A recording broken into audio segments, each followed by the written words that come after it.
Hi மக்களே, இது ஸ்விட்சர்லாண்டோட continuation vlog தான். ஸோ நாங்கள் 4 days எங்கெங்கே போனோம், என்னென்ன பண்ணணும் அப்படிங்கிறத வந்து பக்கா பிளான் போட்டு கொடுத்தது என் ஃப்ரெண்ட் திவ்யா தான். ஸோ நோட் போட்டு எனக்கு எழுதி கொடுத்தாங்க.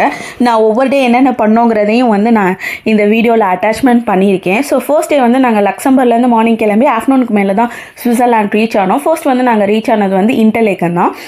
ஃபர்ஸ்ட் டே பிளான் என்னென்னா இன்டர்லேக்கனில் வந்து பேரலைடிங் போயிட்டு அண்ட் இன்டர்லேக்கனை வந்து எக்ஸ்ப்ளோர் பண்ணுறது தான் வந்து ஃபர்ஸ்ட் டே பிளானாக இருந்துச்சு. அன்ஃபார்ச்சுனேட்லி நாங்கள் வந்து முன்னாடியே பேரலைடிங்க்கு வந்து ரிசர்வ் பண்ணல. ஏன்னா டைமிங் வந்து எங்களுக்கு டிஃபர் ஆகலாம் அப்படிங்கிறதுனால நாங்கள் ரிசர்வ் பண்ணாமல் போயிருந்தோம். பட் எங்களுக்கு அன்றைக்கின்னு பார்த்து ஸ்லாட் கிடைக்கல. ஸோ செகண்ட் டே பிளானை வந்து நம்ம எக்ஸிக்யூட் பண்ணலாம், ஃபர்ஸ்ட் டே பிளானை வந்து அடுத்த நாள் வச்சுக்கலாம் அப்படின்னு சொல்லிட்டு நாங்கள் நெக்ஸ்ட் டே வந்து கிரிண்டல்வால் தான் போகிறதா இருந்துச்சு. ஸோ நாங்கள் கிரிண்டல்வால் வந்து கிளம்பி போயிட்டோம். எங்களோட பேட் லக் வந்து அன்னைக்குன்னு பார்த்து என்னென்னா பார்க்கிங் எங்களுக்கு கிடைக்கல. ஸோ பார்க்கிங்கை வந்து நாங்கள் தேடி கண்டுபிடிச்சி பார்க் பண்ணிவிட்டு நாங்கள் ரீச் ஆகிறதுக்குள்ளே வந்து டைமிங் போயிடுச்சு. ஸோ கிரிண்டல்வாலை மட்டும் சுற்றிட்டு நாங்கள் வந்து ரூமுக்கு போயிட மாட்டோம் தான் டிசைட் பண்ணியிருந்தோம். ரூமும் வந்து எங்களுக்கு எங்கள் ஃப்ரெண்ட்ஸ் தான் வந்து புக் பண்ணி கொடுத்துருந்தாங்க 4 நாளுமே.